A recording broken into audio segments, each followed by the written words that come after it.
बिस्मिल्लाहिर्रहमानिर्रहीम। अस्सलाम वालेकुम। आज 17 अक्टूबर है और दिन है जुमेरात का। लगता यह है कि काजी फाइज ईसा साहब की हसरतों का चमन उजड़ गया है। काजी फाइज ईसा साहब के ख्वाब बर्बाद हो गए हैं। काजी फाइज ईसा जिनको एक्सटेंशन मिलनी थी, जिन्होंने अभी सुप्रीम कोर्ट में मुसल्लत रहना था, जिन्होंने नौकरी पर बरकरार रहना था, जिन्होंने इस मुल्क की मजीद तबाही और बर्बादी करनी थी, जिन्होंने शरीफ खानदान को मजीद नवाजना था, लगता है कि काजी साहब हिम्मत हार बैठे हैं। और लगता यह भी है कि काजी फाइज ईसा साहब तक कल रात जाती उम्रा में होने वाली मुलाकात का अहवाल होगा। काजी साहब की मुसलसल ये हमें चीजें नजर आती हैं कि वो शरीफ खानदान के कुछ लोगों से वो बरह रास्त या उनके कुछ करीबी लोग वो शरीफ खानदान से बरह रास्त राब्ते में हैं या शरीफ खानदान के करीबी लोगों से राब्ते में हैं। इसलिए काजी साहब तक हर बात पहुंचती रहती है, क्योंकि आप देखें कि जिस दिन प्रैक्टिस एंड प्रोसीजर में तरमीम आनी थी कि तीसरा जज है वो चीफ जस्टिस की मर्जी का होगा, तो उस दिन से एक दिन पहले जुमेरात को शेड्यूल्ड मीटिंग जो थी कमेटी गए गायब हो गए और छुप गए कहीं पे, वो मीटिंग ना हो सकी।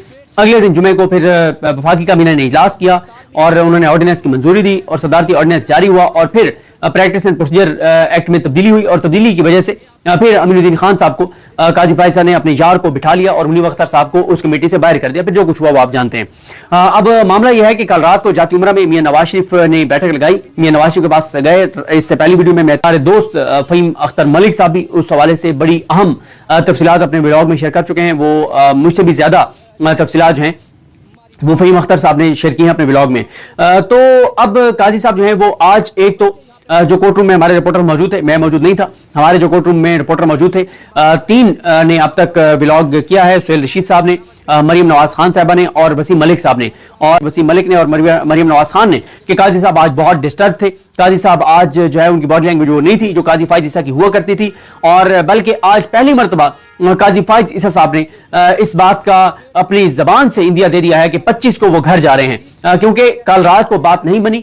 मियां नवाज शरीफ कोशिश करते हैं मौलाना फजल रहमान को मनाने की। मियां नवाज शरीफ अभी तक लगे हुए हैं, अभी तक कोशिश कर रहे हैं कि किसी तरह से काजी फाइज ईसा और chief justice Pakistan supreme court में मिल जाएं, और अगर यहां पर नहीं मिल सकते तो फिर उनको जो है वो आईनी अदालत का सरबराह मुकर्रर करके इस मुल्क से खिलवाड़ किया जाए, शरीफ खानदान के हक में चीजें करवाई जाएं और पाकिस्तान को तबाह और बर्बाद किया जाए। पाकिस्तान की बुनियादें जो खोखली कर दी गई हैं इनको मजीद कमजोर किया जाए। तो पता नहीं ये किसका एजेंडा है काजी को, मतलब ये सिर्फ ये पाकिस्तान के अंदर का मामला नहीं लगता, मुझे तो ये पाकिस्तान से बाहर का भी मामला लगता है। मजीद इंतशार का शिकार करना चाहते हैं, यहाँ पे क्योस चाहते हैं, अनारकी चाहते हैं, खाना जंगी चाहते हैं, कमजोर करना चाहते हैं, तबाह करना चाहते हैं और पाकिस्तान पर हमला किए बगैर पाकिस्तान को उस खुदा न खासा नैज पर पहुंचाना चाहते हैं कि पाकिस्तान के दुश्मन को पाकिस्तान पर हमले की जरूरत ही ना पड़े। तो वो कुव्वतें चाहेंगी कि काजी फाइज ईसा बतौर चीफ जस्टिस पाकिस्तान रहे या आईनी अदालत के सरबराह बने और मजीद पाकिस्तान के अंदर वो चीजें करे जिससे पाकिस्तान के अंदर जो रही सही कसर है वो भी निकल जाए। तो लेकिन बात नहीं बनी कल रात को। आज काजी साहब जो है, आज भी जो बॉडी लैंग्वेज बताई जा रही है उसके मुताबिक यही है कि लग यही रहा था कि वो सारी रात नहीं सोए। जाहिर है रात कोई 12 बजे के करीब जाके मौलाना साहब की जो है वो प्रेस कॉन्फ्रेंस आई और उसमें फिर एक और चीज आप ये देखें जिसकी निशानदेही सुहेल रशीद साहब ने की कि मियां नवाज शरीफ नहीं आए उस प्रेस कॉन्फ्रेंस में। और उस प्रेस कॉन्फ्रेंस में बाकी अब हमारे जो दोस्त हैं अरसलान बलोच और अहमद बोबक, उन्होंने शम्स खटक वगैरह ने वो वीडियो में कही थी जिसमें मैंने कहा था इनकी शक्लें दिखाएं, आजमदीन तारड़ की और इन सारों की शक्लें कैसी बनी हुई थी, उनकी शक्लें बता रही हैं कि अंदर क्या हुआ है। अभी तक बात नहीं बनी इस लम्हे तक, इसलिए काजी साहब आज बहुत परेशान थे। 12 बजे तक वो मौलाना साहब की प्रेस कॉन्फ्रेंस सुनने के लिए जागे होंगे।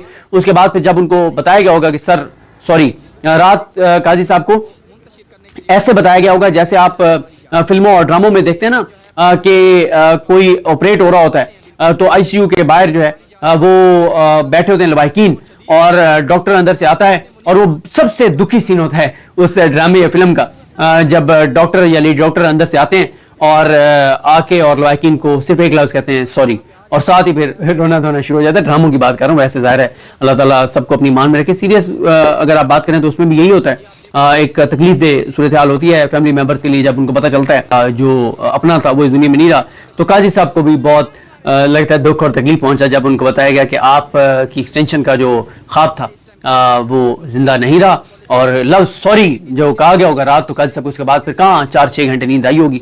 और आज एक और जो चीज़ बताई गई है वो ये है कि आज शायद ये बात मतीउल्लाह जान साहब शेयर कर रहे थे कि आज बहुत से केसेस में वकला और साइलिन नहीं आए, और अल्लाह करे कि ये दिन कट जाए पाकिस्तान के लिए और पाकिस्तानी के लिए बड़े अभी भी भारी दिन है अगले 5-6 दिन।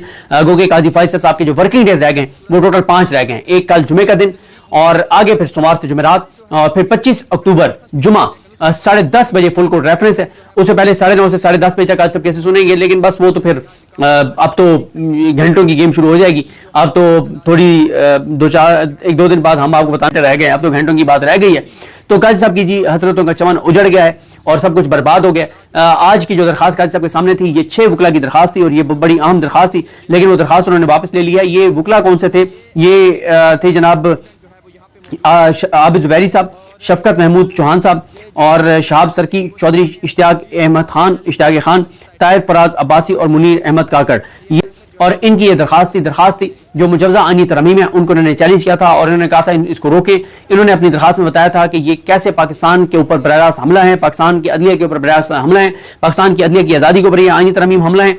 और उन्होंने कहा कि ये तो किसी डिक्टेटर ने भी आज तक नहीं किया, जो काजी के साथ मिलके और ये हुकूमत कर रही है, शरीफ खानदान कर रहा है, और इसमें सारा कुछ कहा गया था। फिर इसके ऊपर काजी फाइजा ने रजिस्ट्रार के जरिए एतराजात लगवा दिए थे। उसकी इंटरकोर्ट अपील नहीं, चैम्बर अपील की थी इन्होंने। आबिद जुबैरी साहब ने 2:30-3 बजे, जो मेरी आबिद जुबैरी साहब से बात हुई थी, 2:30-3 बजे ये चैम्बर अपील दायर हुई और 6 बजे तक काजी साहब ने इसको 3 रुकनी बेंच के सामने लगा दिया, अपने सामने, यानी काजी फाइज ईसा, नईम अख्तर अफगान और शायद बिलाल हसन साहब। और ये काजी फाइज ईसा साहब जो हैं, जो नईम अख्तर अफगान को अपने साथ जो बिठाए हुए इन्होंने अहम केसेस में, ये 14वां केस था। काजी फाइज ईसा ने अपने टेन्योर 30 अहम तरीन केस सुने हैं, तो उनमें से 14वां केस ये था जिसमें इन्होंने नईम अख्तर अफगान को बिठाया, जो मार्च में आए थे मज़ाहिर अकबर नकवी साहब के रिजाइन करने के बाद जो सीट खाली हुई उस पे काजी फाइज ईसा इनको लाए थे, नईम अख्तर अफगान को, और इनको ला के और फिर आपके सामने ही है कि नईम अख्तर अफगान साहब ने जो काजी साहब के लिए सर्विसेज दी वो कोई ढकी छुपी नहीं है। और काजी फाइज ईसा के लिए, इफ्तिखार मोहम्मद चौधरी के लिए और जो लिए जमाल खान मुंदखिल के लिए अल्फाज जो इस्तेमाल किए हैं बलूचिस्तान के एक बड़े वकील अली अहमद कुर्द, वो आप सुन ही चुके हैं, उन्होंने जो इनकी शान बयान की है इन 4 जजेस की जो बलूचिस्तान से आए हैं। तो काजी साहब ने अपने सामने लगा ली। हालांकि ये चैम्बर अपील थी, ये किसी और जज के पास जानी चाहिए थी, डायरेक्ट लगा ली। फिर अगर डायरेक्ट आपने केस लगाना था, आपने मेन केस भी लगा लिया, तो मेन केस तो इन 3 के सामने लग ही नहीं सकता था, वो तो कमेटी में जाना था और 5 रुकनी बेंच के सामने लगना था, क्योंकि 184(3) का मामला था, लेकिन 3 रुकनी बेंच के सामने लगा लिया। आज इनको आबिद जुबैरी साहब की, उन्होंने हामिद खान साहब को वकील किया और हामिद खान साहब ने कहा कि हम ये दरखास्त, हम ये पिटीशन विड्रॉ करना चाहते हैं। काजी साहब ने कहा वो मेन भी तो लगा हुआ है, उन्होंने कहा वो भी विड्रॉ कर रहे हैं। और काजी साहब अब कोई और रिमार्क्स नहीं दे सके, गिदड़ भपकियां नहीं दे सके। ये काजी साहब ने केस अपने सामने इसलिए लगाया था, काजी साहब को ये डर था कि कहीं कोई हाई कोर्ट जो है वो ये मुजवजा आईनी तरमीम है इस पे कोई स्टे ना कर दे, रोक, क्योंकि डर था कि 15 तारीख को वहां पे पेशावरी कोर्ट में एक बेंच बन गया था, वो कि वहां से नहीं हुआ, सिंधाई कोर्ट से भी चीजें आपके सामने हैं जो हुई हैं। तो इस वक्त तक काजी साहब ने अपनी तरफ से हर चीज अपने हाथ में रखी, यानी आप देखें कि हाई कोर्ट्स के ऊपर एक तलवार लटकाने के लिए कि वो कोई फैसला न दे दे, उन्होंने एक केस भी लगा दिया था कि अगर वहां से कोई हाई कोर्ट मुजवजा आईनी तरमीम के ऊपर काम रोक देती है तो सस्पेंड कर दूंगा। और साथ ही 17 इसलिए इंपॉर्टेंट है आज, क्योंकि आज ही आपको पता है कौमी असम्बली का भी इजलास है, आज सेनेट का भी इजलास है, आज आपको पता है खुसूसी कमेटी का भी इजलास है, आज आपको पता है कि मौलाना फजल रहमान साहब ने पीटीआई से भी मिलना है, आज आपको पता है कि आज काबीना का इजलास था वो तो कैंसिल हो गया, बाकी चीजें आज होनी है। आज की तारीख रखी गई थी कि आज की तारीख में ही आईनी तरमीम जो है वो पेश होंगी। तो काजी साहब ने आज पहली बार इस तरह इंदिया दिया जब उन्होंने हामिद खान साहब को कहा, पहले दरखास्त जो ड्रॉ करने के लिए वकील किया गया था उस पर उन्होंने कहा जी, फिर उन्होंने पूछा कि काजी फाइज साहब ने ये कहा उनको हामिद खान साहब को कि आपका एक और केस भी है जो मैंने अपने टेन्योर में नहीं लगाया। अब सब अंदाजा लगा रहे हैं कि शायद काजी साहब का इशारा जो है वो 8 फरवरी में धांधली वाला की तरफ है, क्योंकि 8 फरवरी को आज 252 रोज गुजर चुके हैं और 252 रोज में काजी फाइज ईसा ने हाथ के ऊपर आने वाली दरखास्तों को रोका, उस मैंडेट चोरी को रोका, उसको खुलने से रोका। उसमें फिर उन्होंने आलिया नीलम के साथ मिलकर जिस तरह से वो किया कि 4 जज सरेंडर करवाए, मलिक शहजाद को ऊपर सुप्रीम कोर्ट लाए, इलेक्शन कमीशन को सपोर्ट किया, उधर आमिर फारूक साहब ने 3 सीटें नून लीग नहीं जाने दी। तो काजी साहब ने एक तरफ 8 फरवरी के इंतखाबात के ऊपर कुछ नहीं होने दिया, दूसरी तरफ उन्होंने पीटीआई की कुछ सीटें उनको वापस नहीं मिलने दी, बल्कि पीटीआई की 4-5 सीटें दिलवाई, नोट के नाम पे दिलवाई, बहुत कुछ उन्होंने किया और 215 सीटों तक काजी फाइज ईसा साहब जो है वो लेकर आए इस हुक्मरान इत्तेहाद को। लेकिन अभी तक उनका नंबर गेम जो है वो नहीं बन पा रहा और इसलिए आज काबीना का इजलास मुलतवी कर दिया गया। देखते हैं आज चीजें कैसे होती हैं, लेकिन अब काजी साहब ने इंदिया दे दिया कि 25 को वो जा रहे हैं। इंशाल्लाह अल्लाह ताला करम करे, अल्लाह ताला करम करे, अल्लाह ताला करम करे पाकिस्तान के ऊपर।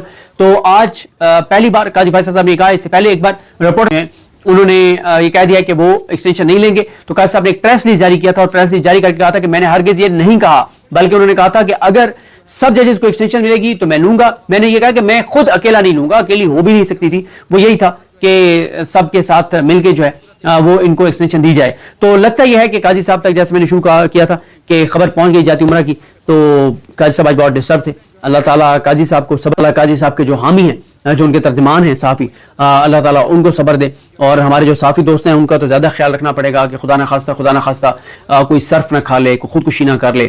لیکن ہمیں وہیں پہ اتنا اعتماد اور یقین نظر ہے, ہم اپنے دوستوں سے ملتے رہتے ہیں کہ ان میں اتنی زیادہ کوئی وہ چیز نہیں ہے جو ہونی چاہیے کہ آپ کسی سے جو ہے وہ اتنی محبت کرتے ہوں کہ آپ اس کی پھر جدائی میں خودکشی کر لیں. تو نہیں, وہ ان کی محبت شریف خاندان کے سے محبت تھی, تو اب وہ شریف خاندان کی اب محبت, کیونکہ جسٹس معین الدین خان اور جسٹس جمال خان مدخیل اور جسٹس معین الدین خان کے ساتھ ہے, تو اب وہ ان سے محبت کرنا شروع کر دیں گے اور اپنا دل بہلا لیں گے.